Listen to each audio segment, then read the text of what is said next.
Hello, hello, hello. How's everyone doing today? It is me, Coffee Iman, again, going coffee interview live on Coffee's page. That's COFFEA, and we're going to have our special guest, Mr. Tasha Crafts. Hold on one second. Hey, how are you? Give me 1 second here. She will be joining us from her page, The Confident Black Girl.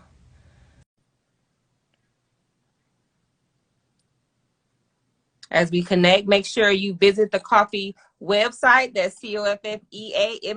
Hey, Tasha. Hey, How are you today? I am great. How are you? I am fine. I was trying to rush. You know how me and the time scale is. Give me a second. But yes, we are here. We are live. It is great. Um, so how has your day been, basically? My day has been busy. I had some things to do in the office. I had to go into the office today, so a little bit different than usual. I'm usually working from home, but I had to go in there to take care of some things and then fight traffic to get home. And Okay. I said, I got to get home on time. Right. Traffic is no joke, especially during COVID. So what's up with that? Like, Listen, Phoenix has horrible traffic. Horrible. It is okay. horrible. And I live on the west side, so it's like west and east. And um, I probably got on the road like 1:45 and I was in traffic. It's Okay. stupid. Yeah. And I think a lot more people are going back into the office. So we're seeing a lot more Got it. traffic and things of that nature. Yeah. So, and then of course I live on the route to California. So everybody going this way. Oh goodness. You could have just kept driving and just I went to just kept California. driving. Yeah. I should have. Yes. I need So a tell us, vacation. whoever has not met you yet and seen how much confidence you exude online. Tell us what made you start the Confident Black Girl. We're gonna start there. Okay, perfect. So, hey, everybody. I'm Tasha. I'm the Confident Black Girl. I started the Confident Black Girl because I have been through this, the journey of coming from, humble beginnings. I was a teenage mom. I feel like, we grew up in the hood a little bit, those types of things. And I moved to Arizona. So I came here, with the clothes on my back, really. I had like 5 outfits in my car. I left like, abusive situation and being evicted. It was so many things, right? And so I came to Arizona and I got my first corporate job. So I was working in, corporate and things of that nature. And they were beating me down, Oh right? So it wow. was always like, oh, you're too abrasive, or oh, that's aggressive, and Mhm. we don't like the way you're communicating, and all of these things. And I couldn't understand. And so after years of like going back and forth, being in HR, fighting with managers, being switched here, doing all of that, and then on top of that, being in a relationship that didn't serve me well. So I had a lot of things that I was fighting on that end. And I said, you know what? Who's talking to help us build our confidence, right? Like Right. all the books I would go to, they would be for white women and things of that nature or written by them. And I didn't think that it really spoke to what we experience, especially when we go through microaggressions and then like our relationships and the dynamic of how we're raised to really serve other people, really love other people, and not really love ourselves and give to Got it. us, right? And Yes. so I wanted to create a space where we could be safe to talk about being confident, build our confidence, and really start this journey of self-love and self-confidence. So that's where it came from. Okay, girl. So you spent a lot of time basically going over these hurdles, jumping Mm-hmm. through hoops, relationship trauma, Mm-hmm. just the trauma of being a black woman, it seems like in America, period. Mm-hmm. So you Mm-hmm. went through all the typical stereotypes. And what made you say, even through all of that, and even starting the Confident Black Girl, what made you say, okay, this is the path I need to take personally? I I couldn't find people who I wanted to go to that could help me, right? Okay. And so having conversations with a lot of people, being there for other people, and everyone's like, "Oh, you're so confident, you're so confident." And a lot of the time, I didn't even realize it or think. I'm just like, "This is who I am." Like, Gotcha. this is how I wake up happy every day. I fight to keep that happiness and things of that nature. So I was like, "Okay, I want to be that." love for someone else, because I think that's what really fuels my confidence, is the love of myself, the love that I have from my family and people who support me, that make me feel comfortable just being me. And I think that's one of the number one things that we need in order to be confident, is to be comfortable with being yourself, right? So Right. that's where that came from. Mm-hmm. So what type of advice, before we make a huge shift, what type of advice would you give someone who's just basically starting their journey? Because I know even as being an entrepreneur, you are faced with, okay, what will my look be? What will my image be? What type of information am I going to give my audience so they can relate more to me personally? So what advice would you have for someone to initially start to see, am I confident enough, or what do I need to be confident? So the first thing that we would focus on, or my advice would be, what is your challenge? Where are you struggling, right? Because we're not just, there's not an imbalance in every place in confidence, right? Because we could be very confident as who we are as a mother, but then we could struggle with baking, right? Like, I know I Right. hate baking, so I'm gonna struggle in that area. So we Okay. want to focus on where is the challenge in the confidence, right? Because it's not always everything, and sometimes it could be like it could be a huge imbalance and that we need to work on, right? Right. Okay. And then from there we say, okay, this is your challenge. So, first things first, why are you wanting to work on this, right? And do you Right. care about the opinions of others? Because that's probably one of the biggest challenges to being confident, is that you got to be in this place where you don't care what nobody else think about you or what they say about you. Right. And Right. you have to be willing to tell people, right, that this is how I performed previously, or this is who I thought I was, or this is what I was to you. But now I'm choosing to be something else and do something else and speak another way and dress another way and all of these types of things. Right. And you have to stand up for yourself. You have to advocate for yourself. So those are the first things we would do. Where's your challenge at? Why are you looking to make this change? And do you care about the opinions of others? Because we got to kind of break those things down first before we can start to build. Right. Because True. if you don't know why you're doing it, if you don't know where you're struggling for your confidence, and if you still care about what everybody thinks about you, you are going to be challenged with rebuilding and repairing your confidence. Now, with rebuilding your confidence, I found that it may take a toll on your relationship that you are currently in, and which Mm-hmm. makes in turn that you have to either leave that relationship or communicate better in that relationship. So what have you found to be a key factor when deciding this may not be the situation you need to be in, while you're in your growth? So, from a personal standpoint, I experienced what that looks like, right? Okay. When we decide to choose ourselves. And it is like so many layers to this, right? Right. Part of my confidence journey in really repairing what had been broken, because it was broken down from working in corporate, it was broken down from that relationship, it was broken down from a lot of different things, right? Was that I had to choose myself. So then we're working on the self-love component. Now we are looking at who we are. And the first thing that happens when you are doing this self-love journey, when you're in this confidence journey, is you got to get to know yourself, right? So that's important, one. And as I started to learn what I liked, what I was, I realized that I have been showing up in other people's lives as, a character, right? I wasn't Right. being my authentic self. I wasn't genuine to who I was. And so what happened was, when I decided to choose myself, I did, and this is where I take responsibility for the breakdown of my marriage, because I'm newly divorced.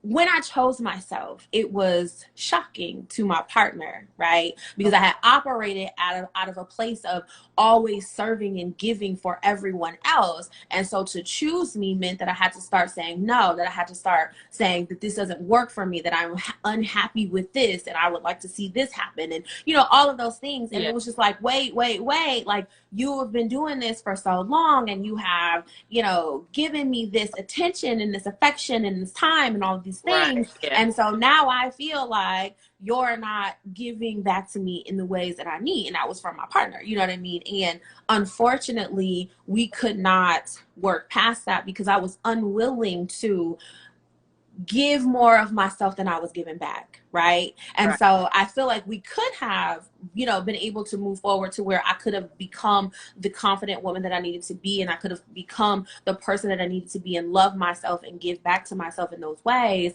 But they weren't willing to give me the grace and give me the love and give me the attention I have been given to them, right? Okay. And so I have the self-love workbook, and in the workbook we talk about how you have to have these, it has to be honest, you have to be vulnerable, you have to be transparent, and just really, you know, make sure you're communicating the why behind why you need to do this, right? We have a lot of people in our lives sometimes that are energy vampires. And sometimes those energy vampires are our spouses, they're our children, and those are going to be the energy vampires are going to be harder to cut off, because mostly we have played the part in why they take our energy the way that they do, why we communicate the way we do, why we love them the way we do, right? And so when we need to make those changes, we need to be able to communicate in that way. And so the first people that I had to communicate with was my children, right? Even in this journey after, you know, starting the divorce process and stuff like that. And I was just like, hey, I'm about to live for me, because I've been a mother since I was 14 or 16, and I had been married since I was 25. So it was just like, hey, I'm 38 now, you know, so it was just like, hey, I need time for me. And so what does that look like? That means that I love you and I will still give you my time. If you need me, I'm going to be there for you. And I have adult children now. And I think this also works for smaller kids. Smaller kids understand time too. So when they say, hey, it's your homework time, we're going to put the timer on for an hour. And for this hour, you're going to focus on you and mommy going to focus on her. I don't want to hear from you. I don't want no raised hand. You know, if you ain't bleeding or dying, leave me alone. I work from 9 to 5. Yes. Right. And they'll understand. Spouses, again, we have to make sure they understand it's not something that they did. It's not something wrong from them. It's not me taking away from you. It's me adding to me so that I can be better. Because the more that we are full of ourselves, our own love, our own energy and attention, the more we have to give to everybody else. So true. Now, even with that in your personal life, it happens in business. And so Coffee Magazine is a lifestyle magazine. I try to explain to people over and over for entrepreneurs. So we try to focus on self-care, time management, confidence building. How do you feel this plays a part when stepping out on that road? Because you, like you said, you may be confident in your personal life, but now you're jumping out in front of whoever is online. Right. And so how do you create that transparency to say, Brandon, this is me? So I feel like I learned everything by experience, right? Because when I started the Confident Black Girl, this was back in 2018, and I became connected with another company, right? And so part of the journey and understanding how you have to be confident in who you are and what you produce is, when we're starting off, we don't make no money, right? So we are the people who have to really believe in what we produce, believe in your product, believe in why you're doing this and why it is good, and not be intimidated by how many people who are doing the same thing, or you know, whatever that is. And the number one lesson that I learned in being confident, especially in my business, was that I have to advocate for myself. And it doesn't matter who I partner with or who I'm working with or who my clientele is. Number one, this is the Confident Black Girl. This is what I do. This is what I provide. And these are, you know, my terms. If you don't want my terms and conditions, then I cannot work with you. And so that was my first mistake. And the thing that I learned really quickly was that when I work with other people and I connect with other people, I will connect as myself. I won't come in thinking that everyone is like me, because I have this huge heart. I got something for everyone. I got love for everybody. But everybody don't work that way. And I feel like you can still have a heart, a huge heart in business. We just have to be a lot smarter with some things. And so I was very naive in a lot of places, and I became burnt. So we have to make sure that we are being firm. Yes, Yolanda. Hey, Esty Bestie. We got to be firm. We have to, and it's okay to walk away from something. And if somebody says no, that's fine, because there's something else out there for you. I think especially in business, it's harder for us to be firm. It's harder for us to say, and especially new businesses, entrepreneurs, Black Ready to women, make you money, know, right? right. And we're in niche markets, you know what I Right, mean? So right, right. things of that nature. And so it's harder for you to walk away from that no, because you want to make that money. You want to Right. profit. Right, You right. need validation. You need, you know, to get your voice out there, your face out there. You need followers. You need clients. You need people. And so it's Right, like, right, if right. I say no to this, I won't get anything else. And like my best friend says, it's like holding sand. Like, because if I gotta keep it tight like this, but you're not able to hold it enough. But when you open up like this and say, hey, I'm gonna say no to this opportunity so something else can pour into my hand so I can get more of something else. And so that's how we have to be to make sure that we're confident in business. That was a great question. Why I got So, a life experience for everything? I mean, that's a good thing though, because it's hard to tell someone, or help somebody relate to what you're trying to explain to them with not having gone through it. Even though you can, everything could be a Right. teachable moment, but Right. it's kind of difficult for you to personally say, I really know how that feels. If you haven't experienced it. Now, even with the growth and the transition I've had on the confidence levels, Yeah. I realized that there are it's like a form of grief that you go through, because now you are letting go of what you thought was you. Yes. If you could explain that. So you're letting go of what you knew to be you, whether it's friends, a relationship, a spouse, or a business that didn't go well, and now you're transitioning to a new business. So how have you handled your grief? Did you go through the stages, or are you still going through the stages? Let me tell you something. Language is important to me, and I love the language that you use. Grief, yes.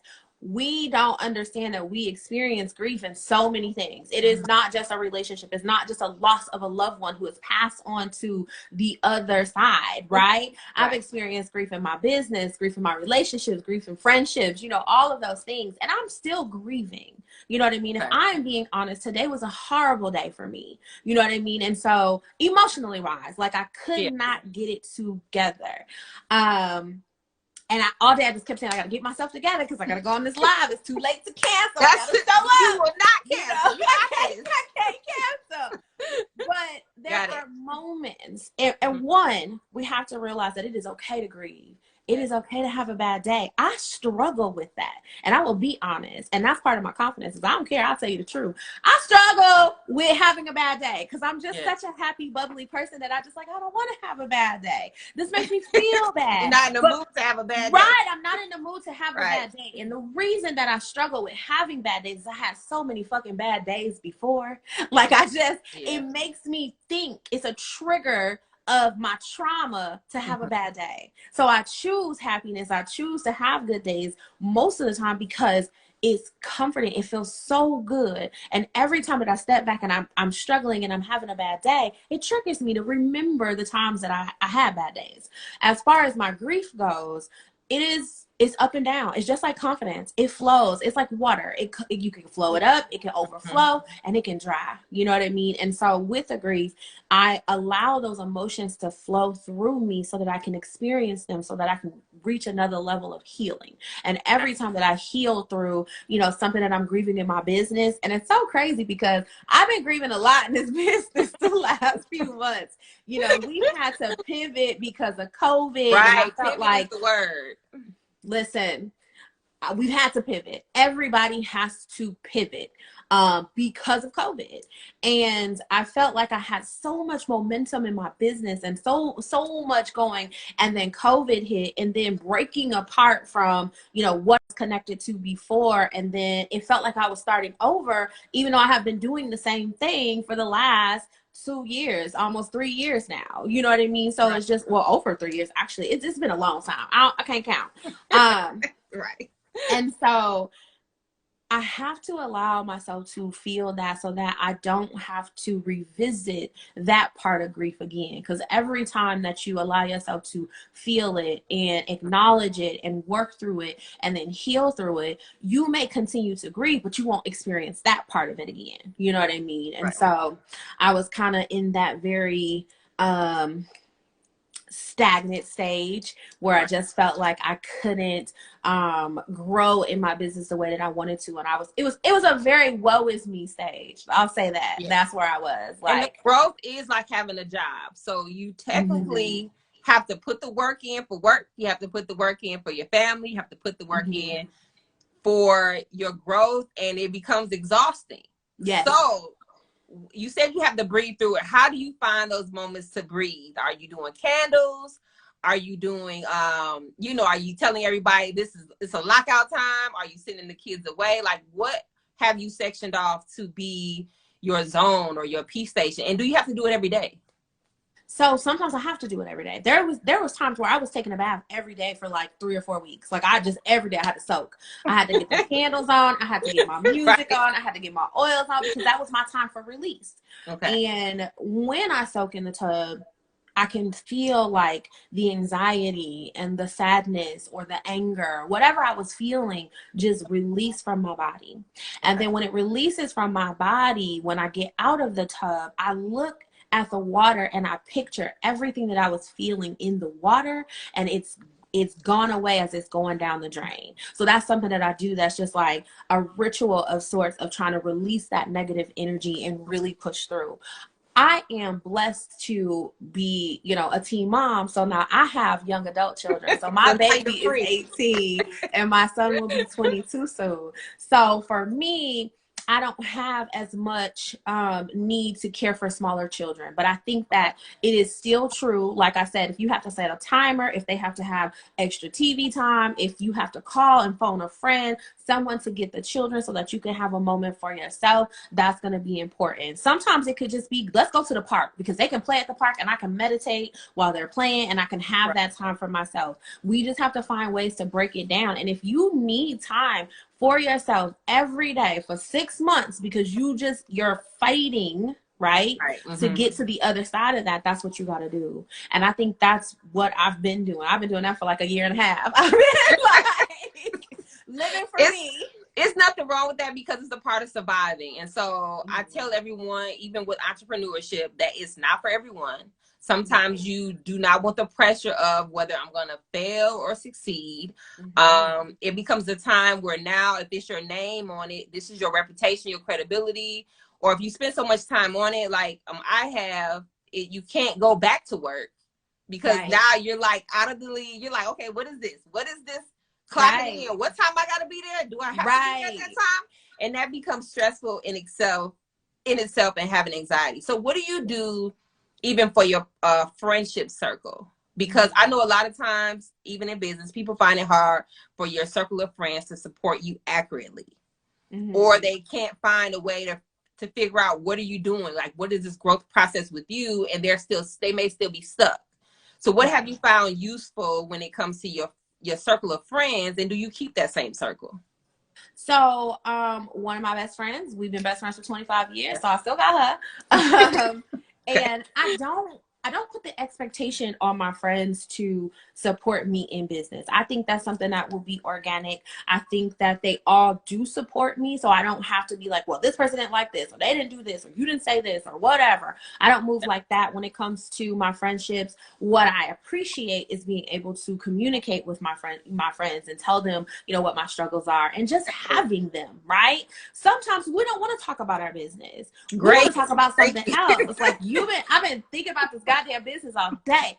I want to talk about the thesis. Like, let me see who you been dating, who you been talking to. Like, oh, we finna go have some drinks. Yes, let's go look at some men. Like, let's do something fun, because you don't want to talk about the business no more. Right. And I appreciate when my friends, if they do ask me something about it, and I'll be like, child, I don't want to talk about it right now. And they let me be, you know what I mean? And then I love when they give me suggestions, and they say, you should do this. And, I consider those things, and I use all of that. I appreciate all the love from my friends and how they support me.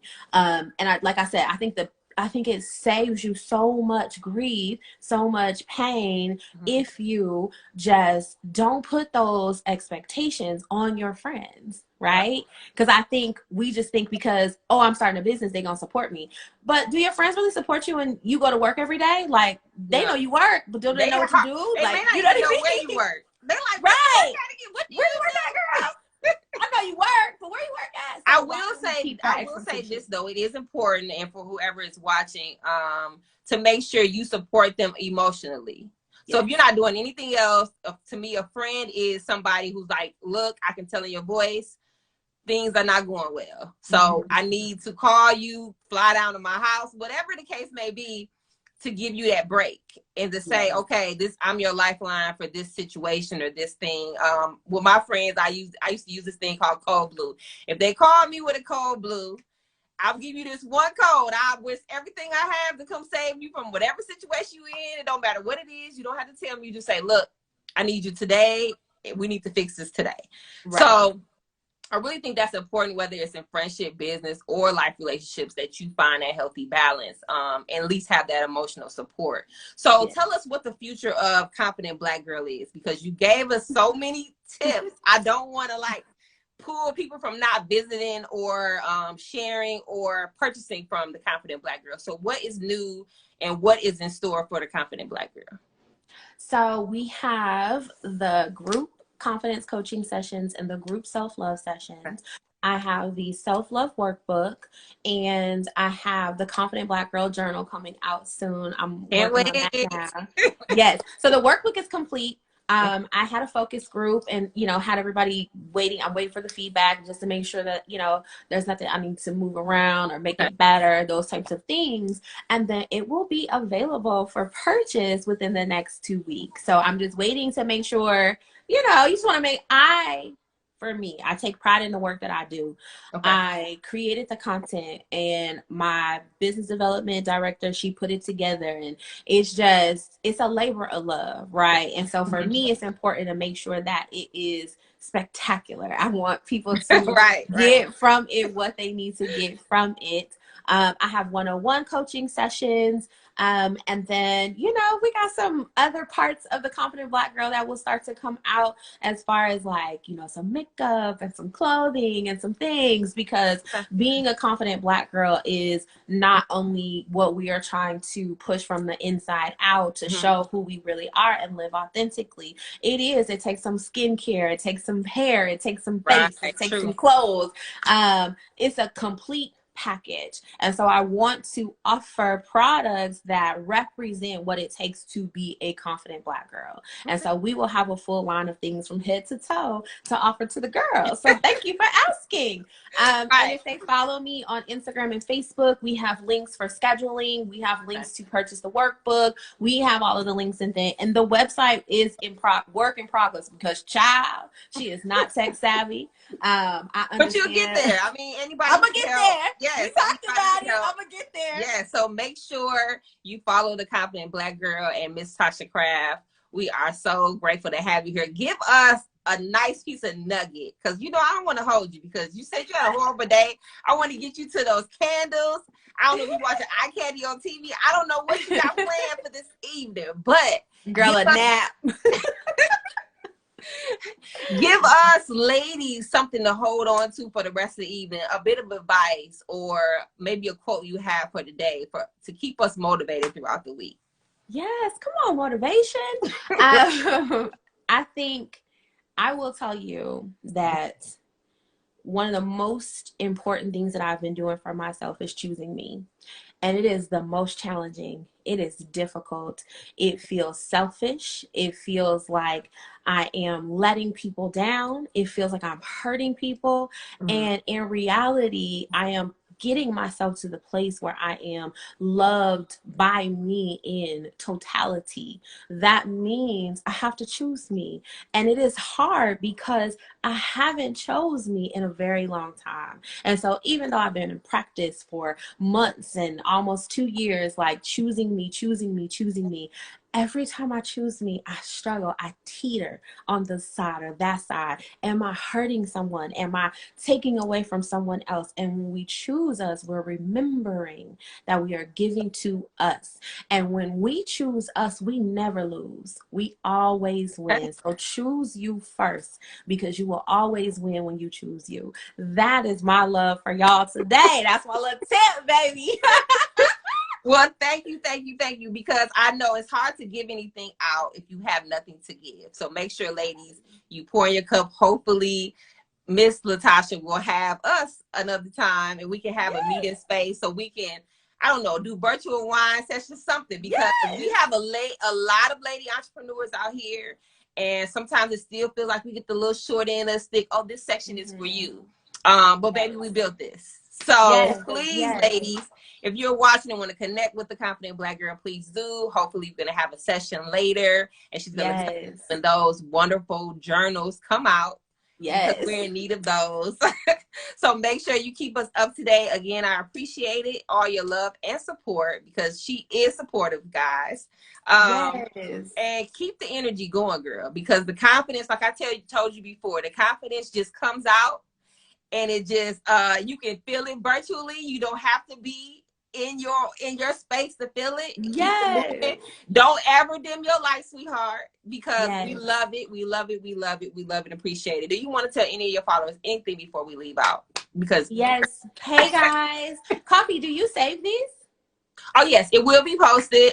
So you can send it to me so I can share it to Facebook, because I have a lot of people on Facebook that's not on Instagram. I'm trying to get them over here. I want y'all to tell y'all friends to follow Coffee Mag, follow me. Don't keep us to yourselves. You got to share the wealth. You got to share the love. So tell all of your people to follow both of our pages. And I love what you said, Coffee, and maybe we can do something in March as a virtual business session, because I have girls that's on here right now. They own businesses. We can just have a wind down for the business. March is Women's Month, right? Yes, it is perfect. So we can have a conversation and make that happen. So we could just have a virtual brunch or a virtual happy hour and just talk about how it is to be in business as a Black woman, how we're having to pivot, what we're doing right, and just congratulate and love on each other. I think that would be perfect for March. You know I'm gonna get it together. Yes. Okay, everybody send love and light to Miss Latasha. Again, I appreciate it. Hopefully we can see you guys soon. So I'll check y'all later. I'll make sure I share that so she can share it on Facebook for you guys. Really appreciate it. Thanks, guys. Thank you. Bye.